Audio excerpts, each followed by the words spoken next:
Hey, I'm Tom. I'm a co-founder and COO of Expansive. Lily Allen is maintenance manager at Flatiron, where she leads the maintenance function and manages contractor partnerships across busy hospitality environments. Her role covers everything from reactive repairs and compliance to refurbishments, upgrades, and long-term asset care, all with a sharp focus on quality, efficiency, and value. With a background in construction, project management, and real estate delivery, Lily brings a practical, hands-on perspective to facilities management. In this conversation, she shares what effective maintenance management really looks like when guest experience, budget, and uptime all collide.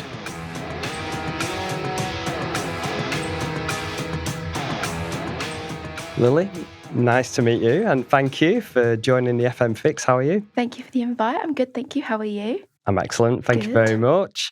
So, Lily, Hospitality FM, it's so intense, right? What does a normal day actually look like for you? Well, I'm always on the phone. Yeah. Definitely. And it can start from working out what's happened the night before with evening PMVs and services to the teams sort of messaging me saying, hey, Lily, quick question, and random pictures of floors or ductwork or something like that. So a lot of it is definitely on the phone. I do have a hybrid role. I make sure that I'm still in the restaurants and working from there a couple of days a week.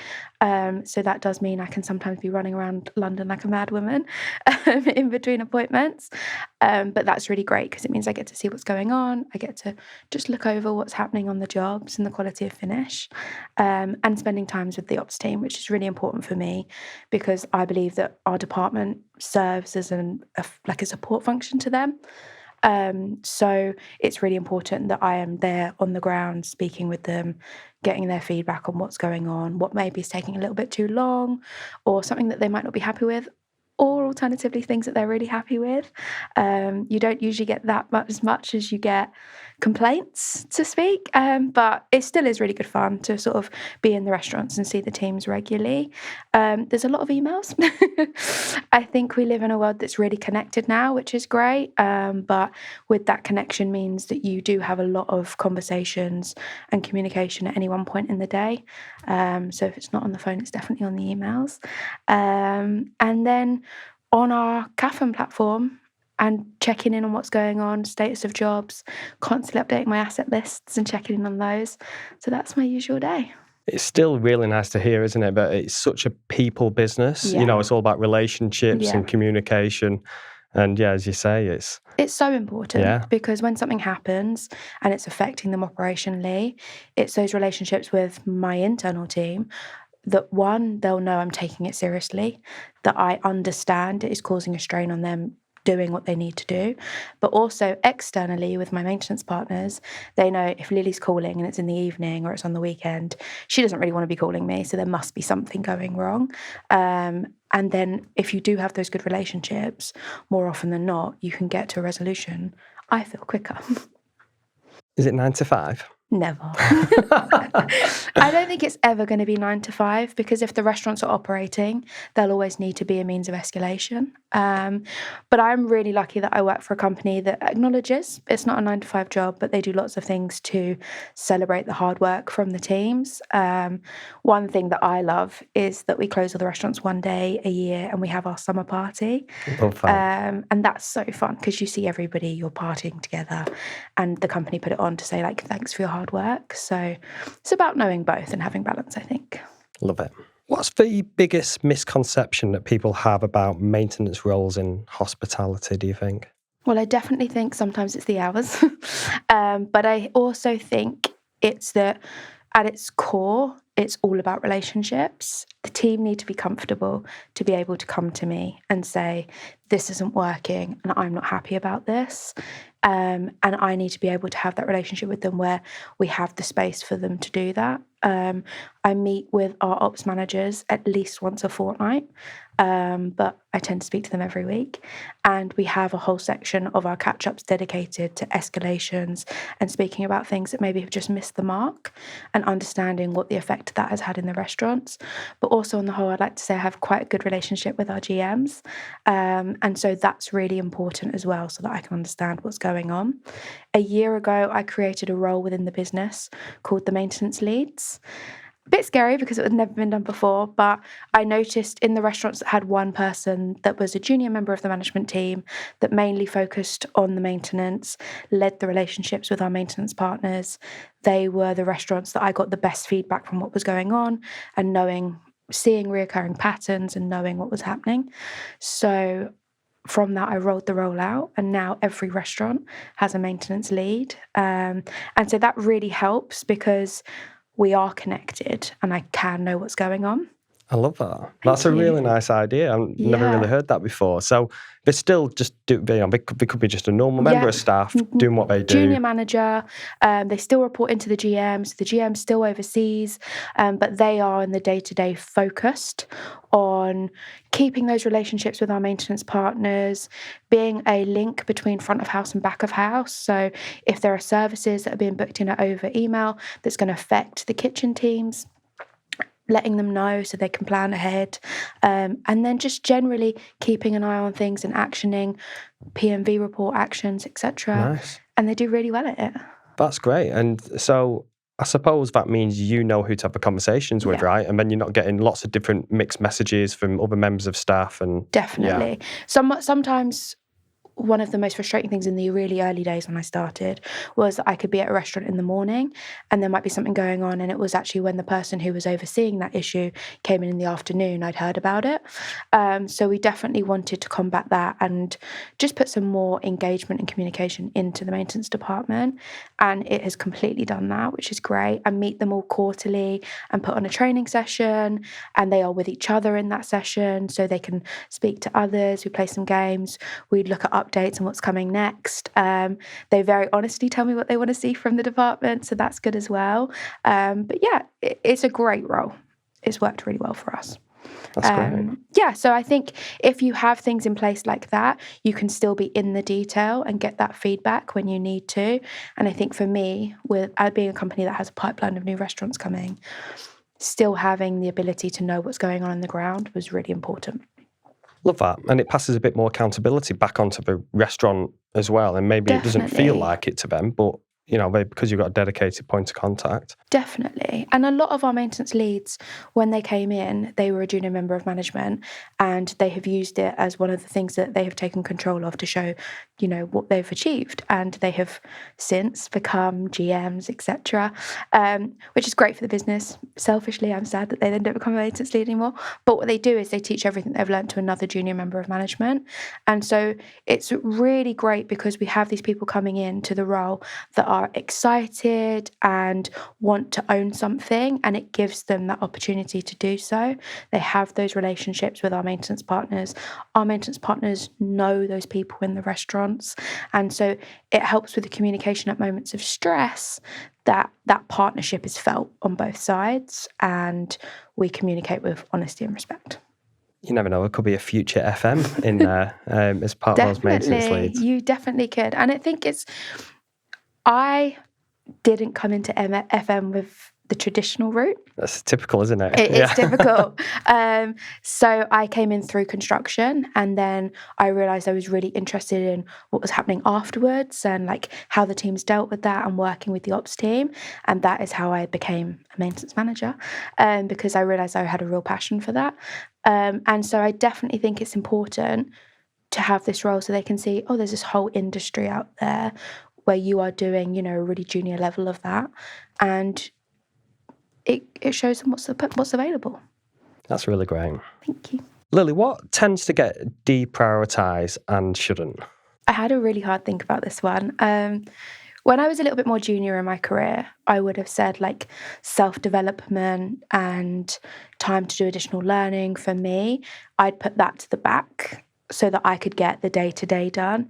And I think while you had an immediate freeing of time to do that, my external teams and our restaurant teams, they benefit from when I'm developing and working on myself indirectly. So a more mature me now would definitely say that isn't something that should take the back seat. But I think if you're caught up in a very reactive world, it can feel like the now is really important.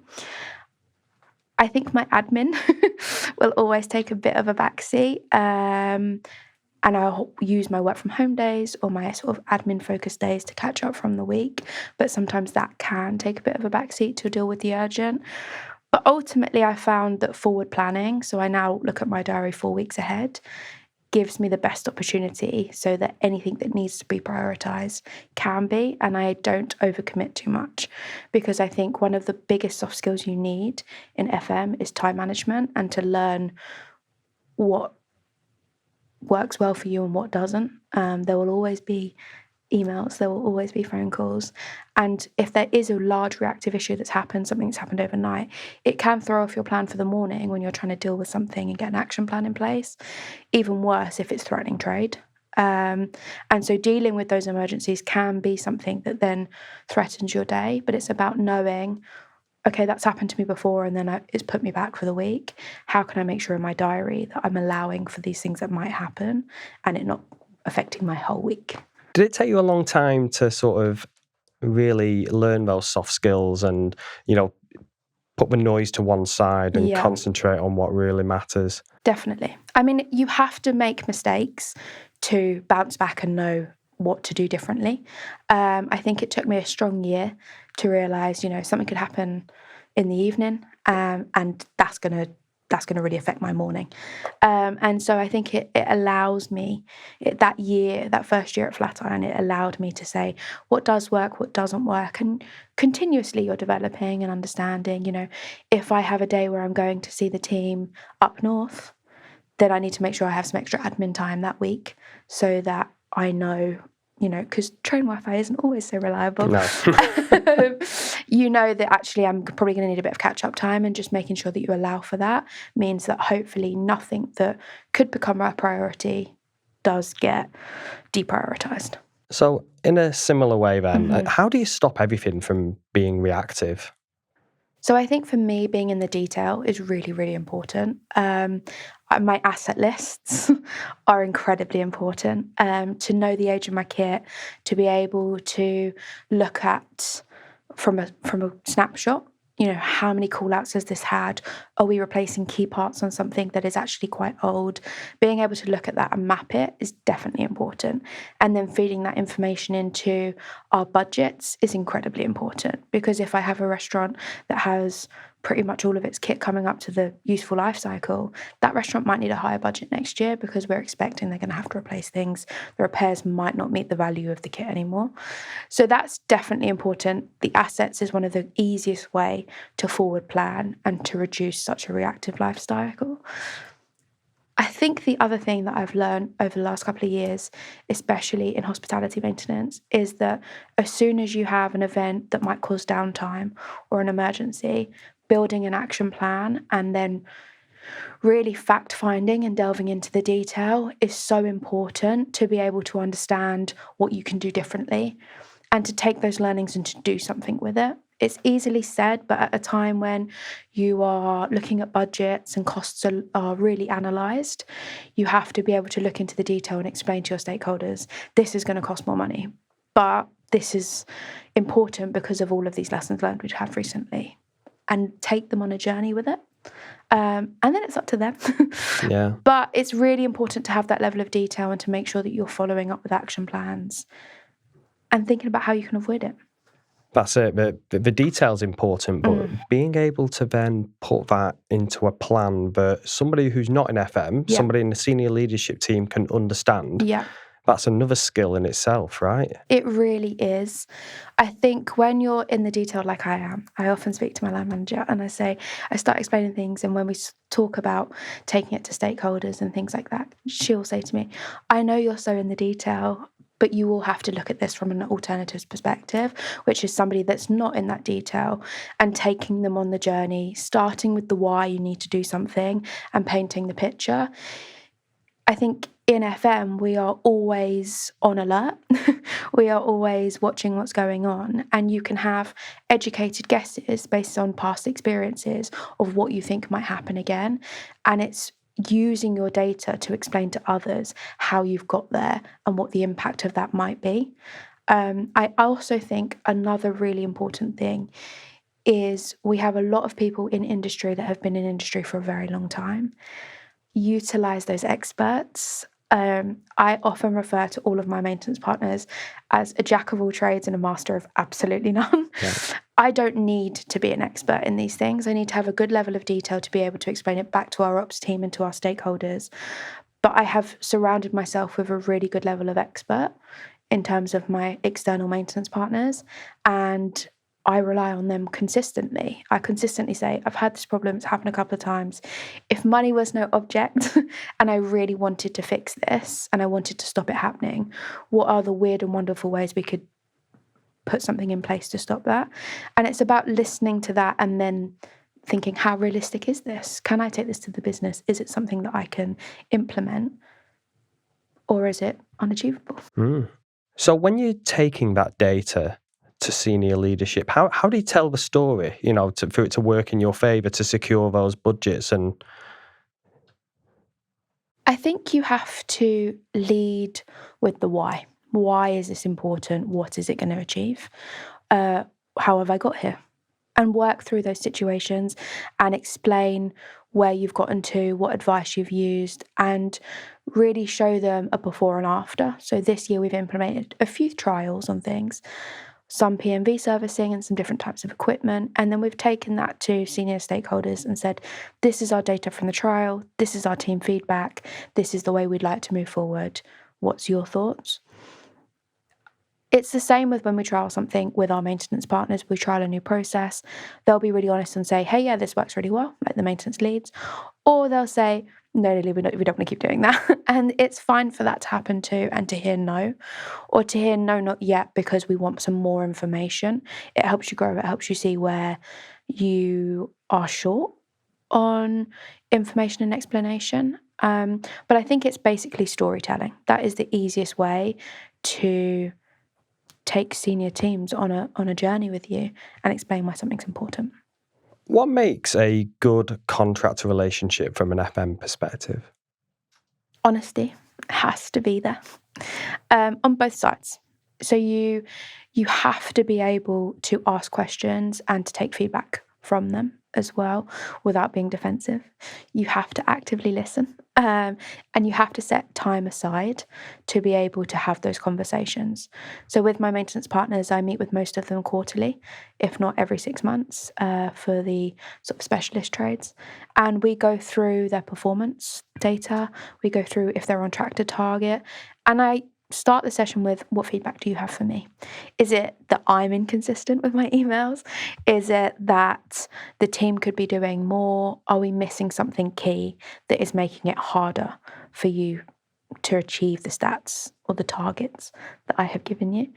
So I think creating time and space for active listening, not drafting your next response and the next line that you want to get to, but listening to their feedback and what they have to say is really important. Giving them this information in advance and in a timely manner is also very important, and something that I have had to create space for this financial year. When we did our end of year reviews, a lot of our maintenance partners were like, Lily, it's so great that you give us this data, but if we could get it a little bit more early, we can prepare more. And that's great feedback. So now it's one of my must-dos before we meet, that they make sure they have it every month. They know what's going on and they can see what I'm seeing. And then we can have more informed conversations. But I think at its core, you need to be able to be honest with each other, and also to be open and willing to adapting to assist each other. We've had a few issues recently with some of our long-term maintenance partners that have just been really honest on the phone or in meetings with me and said, we're experiencing labour shortages in these areas. And so easily I can say to them, that's fine. I'll scale back on those areas. I might not make you available for that anymore for the next 3 months until we meet again, while you sort that out, so that you can replenish your labour in your team. But what it doesn't mean is that you are going to be getting all of these call outs from my teams internally, and it's going to affect your stats. So working together and being open to change is definitely important. And remembering that people are at the bottom of it, starting the call with, how was your weekend? How are the kids? Things like that. People are at its core, and keeping that relationship protected no matter what happens, I think is really important. Yeah, but they sound really productive, those sessions, Yeah. and two-way conversation, two-way feedback, 360-degree feedback, right? It's important. It's really important, because you can't know everything that's going on. And so there are things that they will experience that they may think is unfair, that they may think we could improve on. And having outside teams giving you feedback really helps you look at a process and take it apart and say, is this actual process still needed? What isn't working well about it? And are we contributing to ways that it makes it harder for them to achieve their targets? And if so, is that a really quick, easy fix? This feels really fair, like a really good quarterly review. Do you ever come across any contractors that are not up for this or have been difficult about it? I think when I started, we had some of our longer term maintenance partners that weren't too thrilled about sort of this sort of structure, and we've had feedback along the way. I had some feedback that actually we don't want to do them all in person. So Q1 and Q3 we can do on Teams if they prefer, but half year and end of year have to be in person. And some of them didn't want to be in the restaurants, so we do some in the office, some in the restaurants. I still think it's important that the restaurant teams see that their account managers are coming into the spaces. If there's been an issue in one of the spaces, we might magically end up in that restaurant for the next quarterly review. But it's important to make sure that they are having that FaceTime with me. At the start, I mentioned I'm on the phone a lot. So that can sometimes mean we miss the day-to-day catch-ups and time where I'm not looking at emails, I'm not doing something else while I'm on the phone to them, trying to find an address with Google Maps that isn't loading. But I'm actually just giving them that time and space. I think change can be difficult for some people. I love change. I love to try something new. But for others, if something has worked a really long time, change is harder. But along the way, I think they've all pretty much gotten used to it. And I think now that they look forward to it, and if they do well, then sometimes they get a steak. So I think that's quite a good. It's quite That's a good perk. incentive. Yeah. How do you set expectations without micromanaging? When I started at Flatiron, we'd had resource in before to help assist the maintenance department, but I came in reporting to the property director, and I sort of was creating this department. So it will always be hard to take a little bit of a step back. However, I've learned my biggest lessons in life through my mistakes. And sometimes you have to make those mistakes to be able to rally, bounce back, and you'll never make them again. And so you have to be open to letting your teams do the same thing and instilling in them, this does happen. We are human. Human error is a thing. But just be honest and work on how you're going to change it and improve things so that you don't do it again. If you see that in your teams, then you can't be anything but comforted that actually I don't need to micromanage them in any way because I'm instilling in them the high standards that I have. I do have very high standards for myself. My parents always taught me, you work hard and that's what we do in life.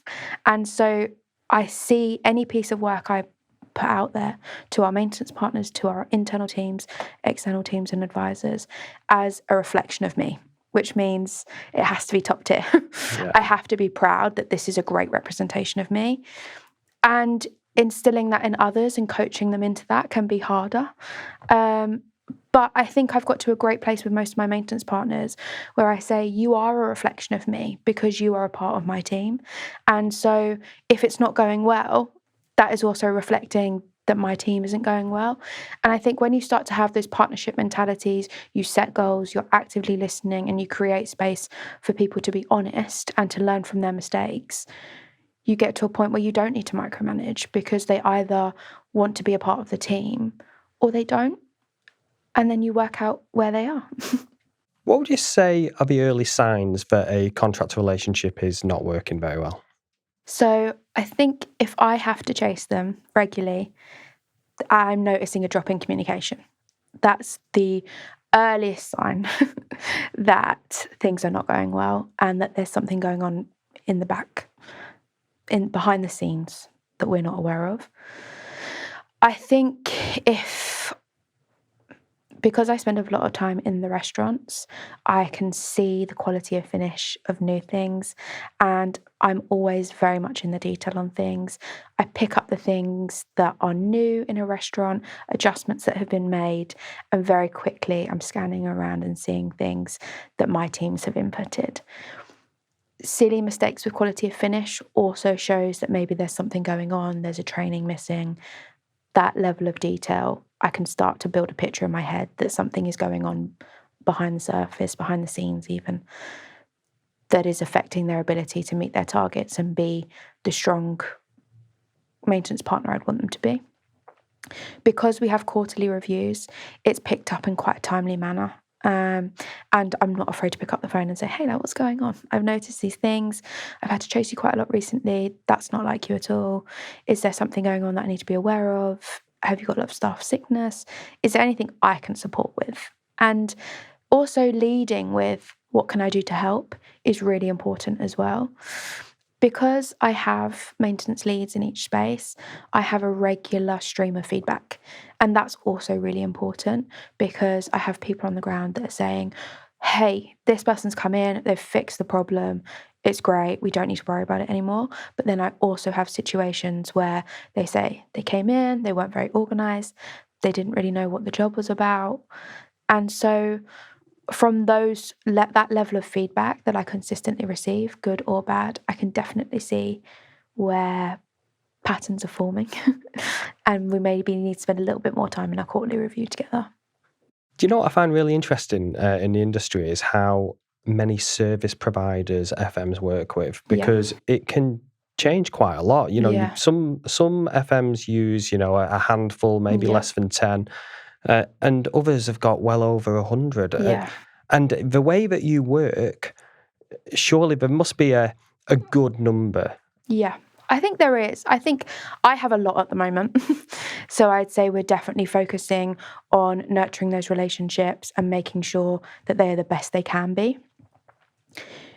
It really does vary because sometimes I'll have a thought in my head of, I don't know if I've got a good enough coverage for this one small tiny thing.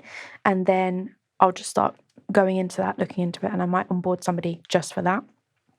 So that if something happens, there is a provision there for the teams. But at its core, I want to make sure that we maintain a high standard so that our guests see nothing but the best, and that our ops team have the ability to operate in the best conditions possible to deliver the incredible experiences that they do every day. And so when you are expanding as a business, it is easy to maybe focus on quantity and just making sure you have that level of service there should something happen for those emergency situations. But I think there's definitely a skill in finding the sweet spot and the balance between good coverage but also great providers that can help you. Something I'm still working on. Yeah. Do you think there's any sort of healthy competition that you can bring by having more than one service provider covering a service? Definitely. I think you can definitely do that. You can definitely compare stats and say, really interestingly, this other maintenance partner that I work with, they cover the same, trades as you, and this is their stats for last quarter. And so very quickly, you can see what's going on. I think a lot of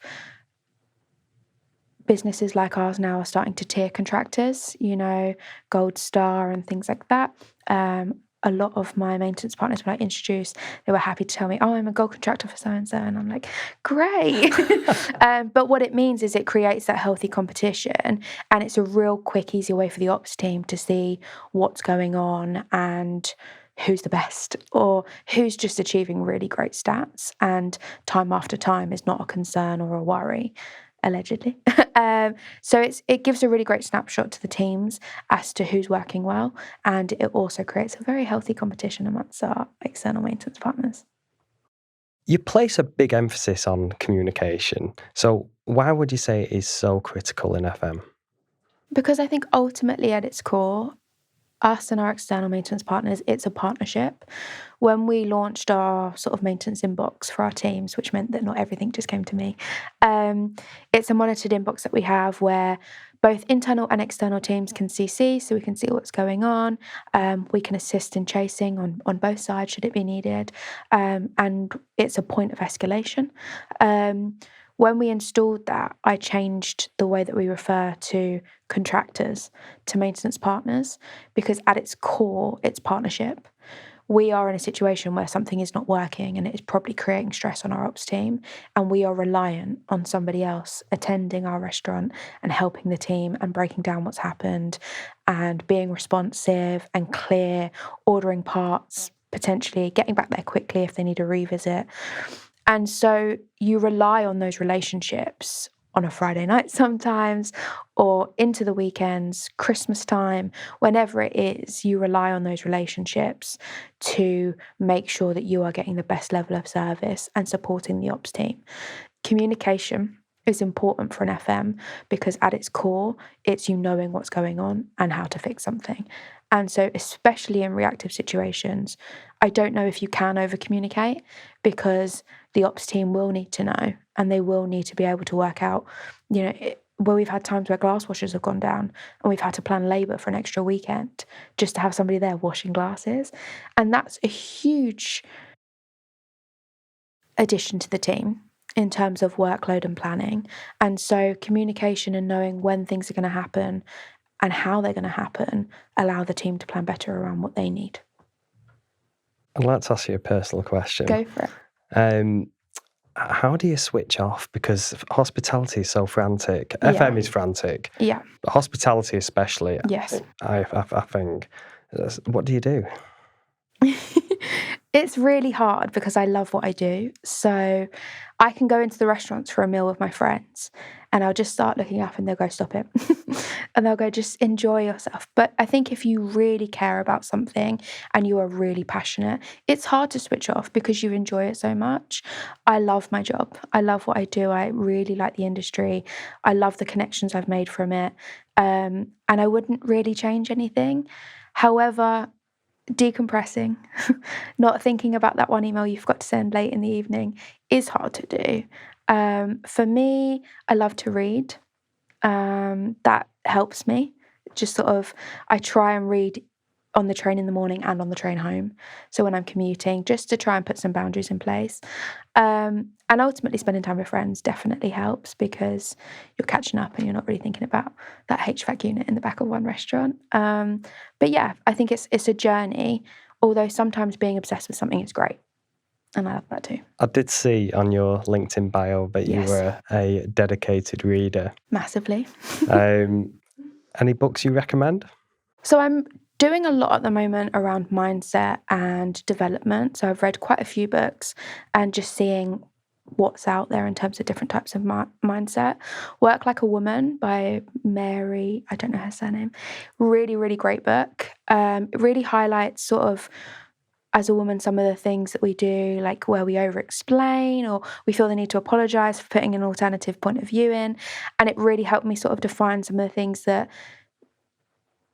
maybe aren't needed and I am overdoing, which is really interesting.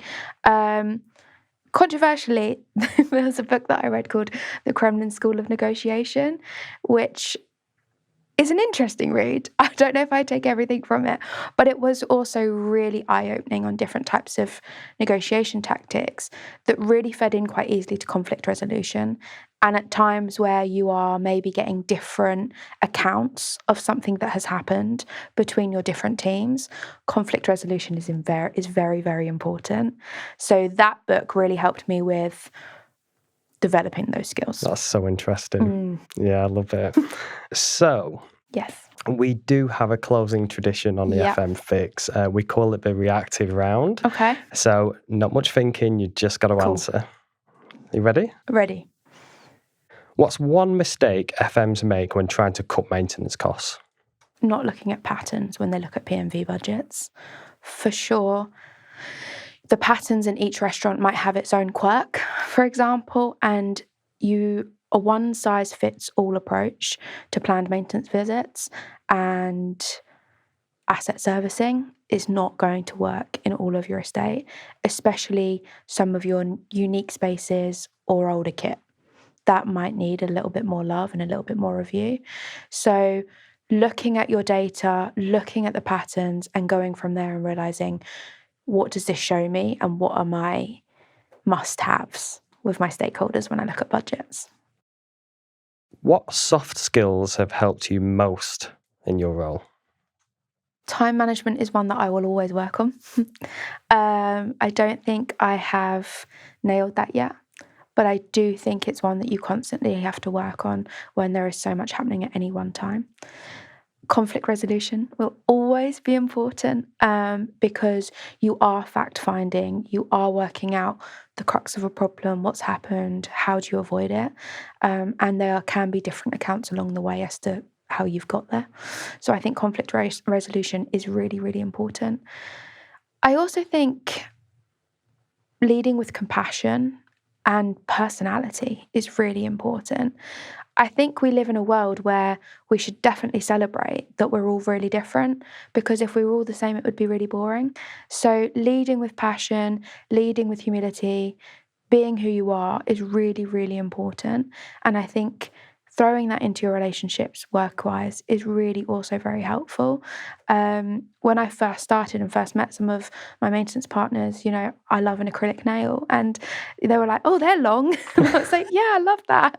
I like to get them done." And now some of them come up to me and they go, "I like your nails." And you're like, "Thanks," but they're trying. And so I think leading with personality and the human side is really important, and it really helps those relationships. So I think those would be my top ones. Love it. And what skills should maintenance managers focus on developing next? It's been mentioned a few times, but AI. Yeah. I love ChatGPT. I must use it every day. And so I think you can use it for all different things. You can use it in some of my training materials. I use it to create really great visuals, to give a bit of life to my maintenance packs. But in other times, I use it to tear apart proposals I'm writing. So say you're a member of the senior leadership team, you don't want to spend any more money, and I'm putting this proposal to you, tell me all of my areas of weakness. And it's really great when you're in the detail to give you a check and balance about what am I missing here that maybe you wouldn't have had before. And I recently presented a change that I'm planning to make into the maintenance department to our senior team. And I ran the whole thing through ChatGPT saying, what are my real areas of weakness here? And it gave me about 10 things I really needed to work on. So it's a great check and balance as to what's going on and in your work when you're in the detail that maybe you wouldn't have seen before. And I think leading with relationships and that people are at its core will always be important and the best chance for success. Okay, well, that brings it to a wrap. I just want to say, Lily, you're really impressive. Thank you. You really are. Congratulations on your career, and Flatiron are really lucky to have you. So, Aw. it was a really enjoyable chat. Did you enjoy it? I loved it. Thank you so much for having me.